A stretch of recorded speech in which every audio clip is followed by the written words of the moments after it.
Tamil Nadu budget 2025-2026 எல்லாருக்கும் எல்லாம் புதுமை பெண் திட்டத்திற்காக ரூபாய் 420 கோடி நிதி ஒதுக்கீடு. அதிமுக முன்னாள் அமைச்சர் செங்கோட்டையனோடு அதிமுக மூத்த நிர்வாகிகள் சமரச பேச்சுவார்த்தையில் ஈடுபட்டு வருகிறார்கள். செங்கோட்டையனுடன் அதிமுக நிர்வாகிகள் சமரச பேச்சு என்ற அண்மை செய்தியை பார்க்கிறோம். சட்டப்பேரவை வளாகத்தில் செங்கோட்டையனுடன் அதிமுக மூத்த நிர்வாகிகள் சமரச பேச்சுவார்த்தையில் ஈடுபட்டு வருகிறார்கள். செங்கோட்டையனோடு தங்கமணி, வேலுமணி, KP முனுசாமி ஆகியோர் பேச்சுவார்த்தை நடத்தி வருகிறார்கள்.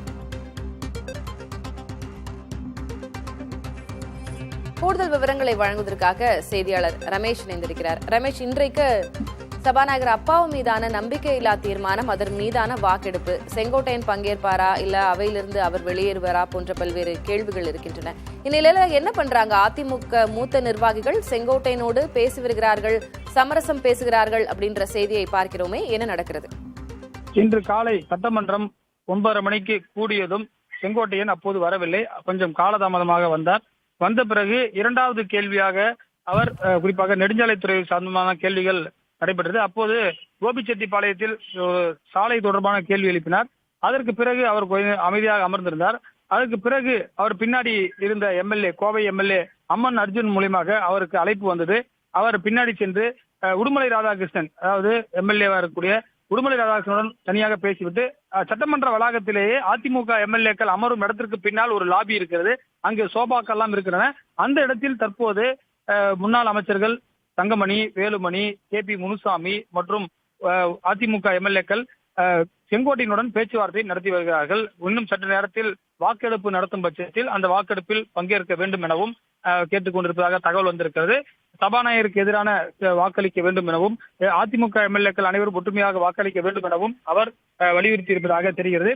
அந்த குறிப்பாக MLA-க்கள் அமரும் இடத்திற்கு பின்புறம் இந்த ஆலோசனை என்பது நடைபெற்று வருகிறது. சகஜமாக பேசிக் கொண்டிருப்பதையும் நம்மால் பார்க்க முடிகிறது. குறிப்பாக தங்கமணி, வேலுமணி போன்றோரெல்லாம் செங்கோட்டையனிடம் தற்போது சமரச பேச்சுவார்த்தையில் ஈடுபட்டிருப்பதாக தான் தெரிகிறது. ஏனென்று சொன்னால் இன்று காலை நடைபெற்ற MLA-க்கள் கூட்டத்திற்கு வரவில்லை செங்கோட்டையன். இந்த நிலையில் இந்த ஆலோசனை என்பது நடைபெறுகிறது. அதாவது வாக்களிப்பில் ஒரு சில கட்சிகள் நடுநிலை எடுப்பதற்கும் திட்டமிட்டிருப்பதாக தெரிகிறது. பாட்டாளி மக்கள் கட்சி உள்ளிட்ட கட்சிகள் எல்லாம். ஏனென்று சொன்னால் அவர்கள் எந்த அணியிலும் சாராதவர்கள் என்பதை காட்டிக் கொள்வதற்காக 5 MLA-க்களுக்காக அவர்கள் இந்த வாக்கெடுப்பில் பங்கேற்க மாட்டார்கள் என்று சொல்லப்படுகிறது. OPS அணியைச் சேர்ந்த MLA-க்கள் நம்ம கேட்கும்போது, மனோஜ் பாண்டியன் கேட்கும்போது என்ன சொன்னார், நாங்க உள்ளதான் இருப்போம் அப்படின்றதையும் அவர் சொல்லியிருக்காரு. தற்போதுதான் முதலமைச்சரும் சட்டமன்றத்திற்கு உள்ளே வருகிறார். இன்றைக்கு தெரிந்துவிடும் குறிப்பாக இந்த வாக்கெடுப்பில் யார் யாரெல்லாம் யார் பக்கம் இருக்கிறார்கள் என்று தெரியவரும். மற்றொரு புறம் செங்கோட்டையனிடம் நேற்று பாத்தீங்கன்னா சனிக்கிழமை நடந்த வேளாண் பட்ஜெட்ல சட்டமன்றத்துக்குள்ளேயே செங்கோட்டையனுடன் பேச்சுவார்த்தை நடைபெற்ற நிலையில் தற்போது சட்டமன்ற வளாகத்தில் MLA-க்கள் அமரக்கூடிய சோபாவில் அமர்ந்து மூத்த MLA-வான செங்கோட்டையனிடம் KP முனுசாமி, குறிப்பாக அவர்தான் கட்சியில் முக்கியமான பொறுப்பில் இருக்கு. அதே போல முன்னாள் அமைச்சர்கள் தங்கமணி, வேலுமணி ஆகியோரெல்லாம் ஆலோசனை ஈடுபட்டிருக்கிறார்கள்.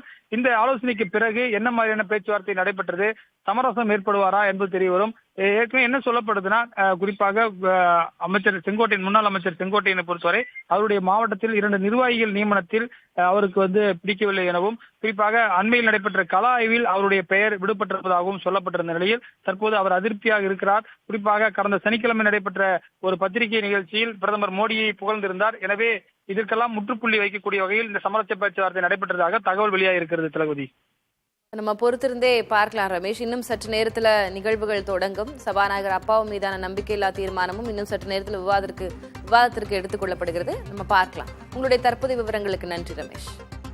தமிழ்நாடு பட்ஜெட் 2025-2026 எல்லாருக்கும் எல்லாம் புதுமை பெண் திட்டத்திற்காக ரூபாய் 420 கோடி நிதி ஒதுக்கீடு.